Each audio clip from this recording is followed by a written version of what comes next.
Salut, salut! Bonjour! J'espère que vous allez bien. Donc nous voici pour le numéro 8 de Warhammer 40 000 Conquest.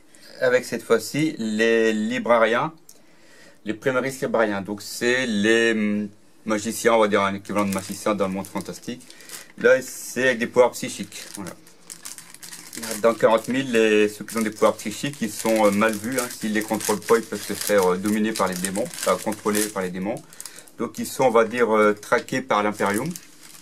Ils ont beaucoup d'entraînement et ceux qui passent peuvent devenir des psychiques, hein, en fait, des psychers pour l'espace marine. Ceux qui échouent, vaut mieux pas en parler de ce qu'ils font, ça fait peur. Voilà, donc c'est une figurine, elle n'est pas dit to build, elle est à coller. Donc la voici dans son emballage, comme vous pouvez le voir. Hop, interdit au moins de 12 ans quand même. Voilà, parce qu'il y a des petites pièces des fois assez fragiles, hein, comme des petits câbles, des petites piques, des pièces les enfants peuvent avaler. Je fais beaucoup de prévention. Donc on a deux grappes. Voilà. Couleur bleue, hein, pour bien montrer que c'est Primaris, donc Space Marines. Et vert pour les Nurgle. Les bâtiments seront couleur marron. Donc ça date de 2017. Voilà. Et la figurine seule, elle coûte 30 € normalement. Voilà. Alors elle est sur deux grappes. Hein. Sur deux grappes. Voilà. Il faut 30 €. Et là le magazine coûte 9,99 €, hein, le prix classique. Donc on fait quand même une. Donc il n'y a pas de picot. On voit qu'il n'y a pas de picot justement voilà. pour la coller en fait. Là elle est à coller, elle n'est pas assemblée. Donc il y a la partie 1 avec la cape et compagnie. Et là c'est le côté avec les... Alors, le torse, les donc bras. Donc là il y a les têtes et ici. deux têtes différents. Ouais, le bras. Son... Package dorsal. Dorsal, voilà. Tout ce qui fait aller l'armure. Avec l'épaulette, les petits... Et là, ça, c'est les tuyaux qui sont ici. Qui sont raccordés en fait. Ouais, c'est en ils sont raccordés. Voilà ce que ça donne. Le package en fait. Hop, voilà la figurine quand elle sera finie. Il est peinte. Donc il y a deux têtes différentes, alors, comme disait Kevin. Une tête nue comme on voit ici, avec vraiment les yeux, la bouche, la petite moustache, et une tête casquée. Ouais. Alors moi je l'avais déjà acheté bien avant, quand Dark Emporium est sorti. Moi je l'avais acheté donc il y a... Bah non, c'est cette année que j'ai acheté la figurine sur le site directement. Donc une fois montée, elle ressemblera à ça en fait. Donc la voici montée, mais là c'est la version... gris classique. Gris classique. C'est exactement la même. Hein, et là elle est avec le casque. Alors, donc j'essaie de faire le focus, voilà. J'ai fait la version avec casque. Donc voilà ce que ça donne. Une fois montée. Là je la ferai sans casque du coup, pour varier. Elle est bien imposante quand même. Donc c'est un chef ici. C'est considéré comme héros, comme un chef. Un peu comme celui qu'on a eu au numéro 5, hein, qui était alors le 5 c'était un collector. C'était un chef d'unité, un chef d'armée. Donc lui il est considéré un petit peu là, comme un chef. C'est un personnage indépendant, il n'est pas en troupe avec les autres. Donc maintenant on va voir le... Hop, on va voir les fascicules. À l'occasion je pense que je filmerai quand même un collage de figurines classiques à colle en live. Donc Space Marine Librarians, si je le prononce bien parce que j'ai un accent. Là, mais il passe trop en anglais donc c'est ça. Librarian, ouais plutôt. Librarian. Avant on les appelait les archivistes dans les anciennes versions. Ouais, maître archiviste, épistolier, codicier, lexicanum. Beaucoup de termes latins. Ouais. Peut-être archiviste parce que ils gardent les archives des chapitres, hein, ils tiennent un petit peu le rôle de registre du chapitre. Donc en arme, il a une arme de force et un pistolet volteur. L'arme de force, en fait, c'est l'épée. L'arme de force, c'est le pistolet volteur. Alors là, on ne le voit pas, il doit être à la ceinture, je pense qu'on ne le voit pas dessus. Et le rôle, hein, c'est commandement et psyker, du coup. Donc, un librarian maîtrise l'énergie bouillonnante du warp. C'est quoi le warp? Alors le warp, c'est un petit peu tout ce qui est démoniaque, enfin tout ce qui est énergie psychique. Comment expliquer le warp? Alors c'est une dimension parallèle en fait, une dimension où est-ce qu'il peut y avoir des démons du chaos qui peuvent prendre possession du psyker s'il ne fait pas attention, s'il ne se protège pas bien. C'est l'univers d'énergie, on va dire. D'accord. Il la canalise à travers son corps et son esprit pour brandir une puissance dévastatrice. D'un geste, il libère des décharges foudroyantes contre ses ennemis. dresse des boucliers psychiques pour sauver ses frères et plie le cours du temps à sa volonté. On dit pour utiliser sûrement les éclairs psychiques. Un peu comme dans les films Star Wars, hein, avec l'empereur qui fait les éclairs vers la fin. Elle est super belle cette illustration, j'aime beaucoup. Alors lui, je me demande si c'est pas un Dark Angel, je peux pas bien voir. Alors les librariens sont souvent solitaires, même si au sein de leur chapitre, car leurs pouvoirs psychiques sont considérés comme une mutation terrifiante. Malgré cela, leurs dons et leurs savoirs sont très appréciés par leurs commandants. Là, les psychers sont mal vus, on dirait pas comme des mortels, du fait qu'ils utilisent la magie. C'est mal vu, ils fréquentent les démons, enfin entre guillemets, ils les fréquentent pas. Mais il y a toujours le risque de pouvoir se faire posséder, donc c'est pour ça que c'est assez dangereux. Et il existe aussi un autre type de psyker. C'est le même figurine, hein, donc celle-là, elle était dans la boîte Shadow of Spear, Ombre Lance en français. Pareil, il coûte aussi une trentaine d'euros et lui, il est un petit peu plus infiltration. C'est pour ça qu'il y a une autre lourde cape. Il est sympa aussi, ouais. Et c'est pareil, c'est un psyker aussi. Hein. C'est un autre genre, mais c'est même. Il a exactement le même rôle, mais c'est une variante, quoi. Voilà. Lui, il est plus de style infiltration, celui-là. D'accord. Hop. Donc après. Oups. Hop, rien. Donc on a l'arsenal du Librarius. Ouais. Donc là on peut voir son épée et justement c'est ça son pouvoir. Ces éclairs, voilà, c'est des éclairs psychiques, des éclairs de force psychique. Bien. Voilà, elle est super belle aussi l'illustration. Et on a aussi les coiffes psychiques en fait. Donc c'est, on le voit un petit peu, on peut le voir autour de sa tête ou à la figurine. Et là. Ça lui sert un peu pour contrôler son énergie pour éviter que ça déborde et qu'il y a un démon arrive et que voilà, ça prend en cacahuète. Il y a toujours le risque, hein, pour ceux qui ne savent pas se maîtriser, qu'un démon arrive qui prend peu soin du corps, du coup il peut faire un massacre dans ses rangs, quoi. Donc après les 3 autres armes, voilà. Donc le bâton de Tigurius. Alors lui c'est le chef, l'Artigurius c'est le chef le chef archiviste des Ultramarines. C'est une figurine à part. Après, là c'est le bâton de force des Ultramarines. Ça c'est un classique.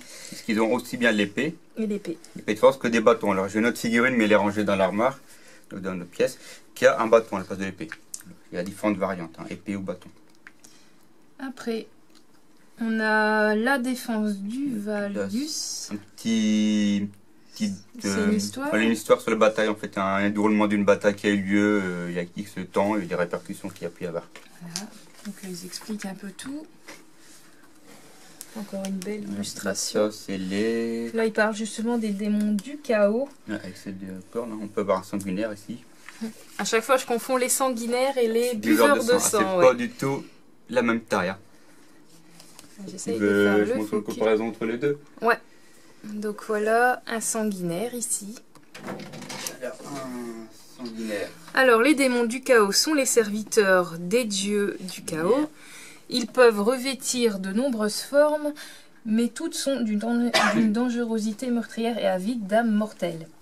Éliminer un démon en dehors du warp ne le tue pas, mais bannit son essence dans le warp, où elle doit passer un certain temps à se reconstituer avant de pouvoir réinfecter la galaxie. Donc les démons, ils sont presque immortels. Hein. Quand ils sont détruits, on va dire, dans l'univers matériel, ils repartent dans l'immatériel pour se refaire. D'accord, ok.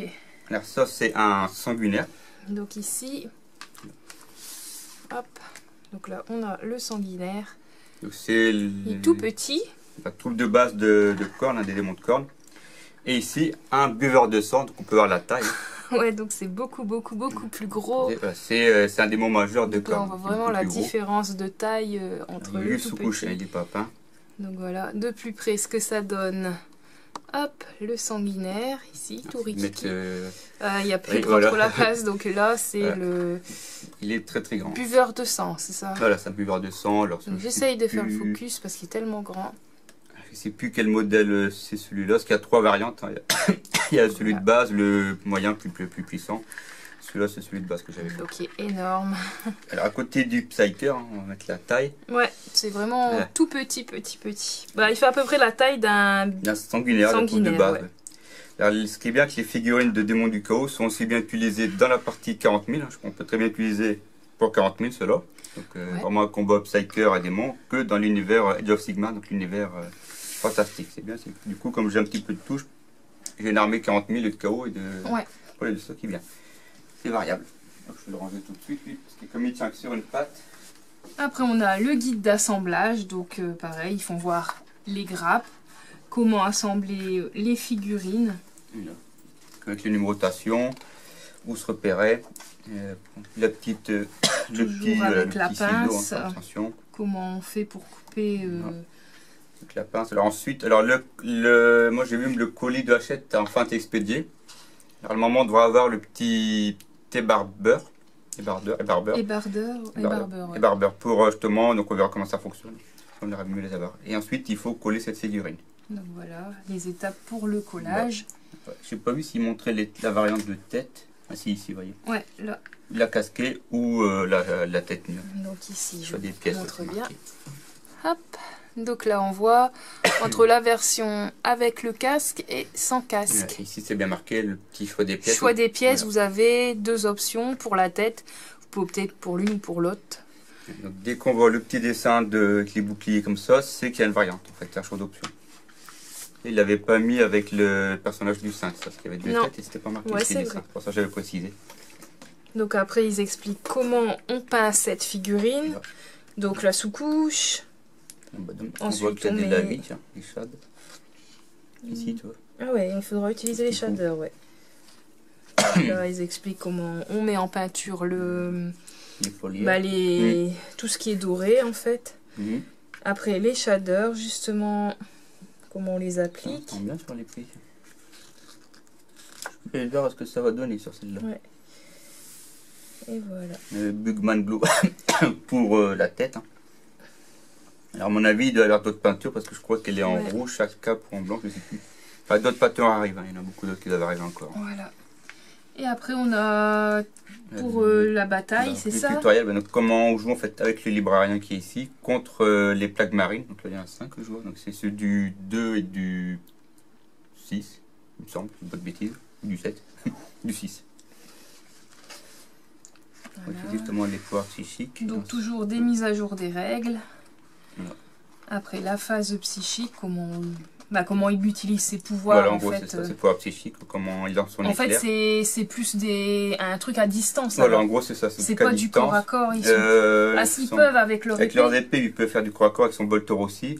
Mais ils sont plus distance, et des fois aussi protection avec des boucliers psychiques. D'accord. Après, alors, tout dépend des options.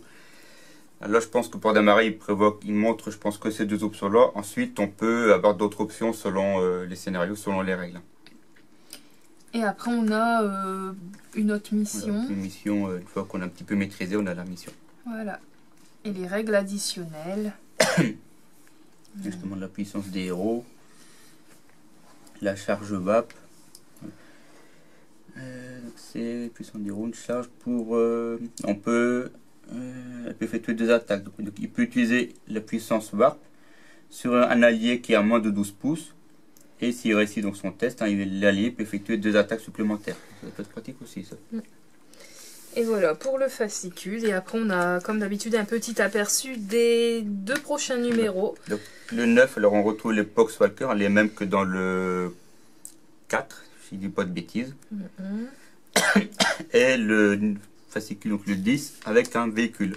Ah, c'est un véhicule. Voilà, c'est un véhicule de Nurgle. Ça explique un peu la forme bizarre. Il est vraiment bizarre. On dirait une bestiole en fait. En fait les véhicules démons sont pour s'aider pour un démon, du coup il y a le démon qui prend un genre d'apparence aussi. D'accord. Et lui, c'est du easy to build, hein, cela, et lui aussi il sera easy to build. C'est clipsé, voilà, c'est à clipsé. Et c'est apparemment il fait 12 € celui-là, Games Workshop. Ok. Je pense qu'il fait plus. Il va faire plus. Il va faire 20, je pense. Okay. Je vérifierai pour le moment venu. Voilà. Donc voilà pour ce petit déballage avec vous. Donc j'espère que ça vous aura plu. Et on vous dit à bientôt pour le prochain numéro. Et en attendant, on vous souhaite aussi un joyeux Halloween. Voilà, oui, c'est bientôt, hein, fin du mois, on y est presque. Voilà. Donc on vous fait des gros bibis et à la prochaine. Salut!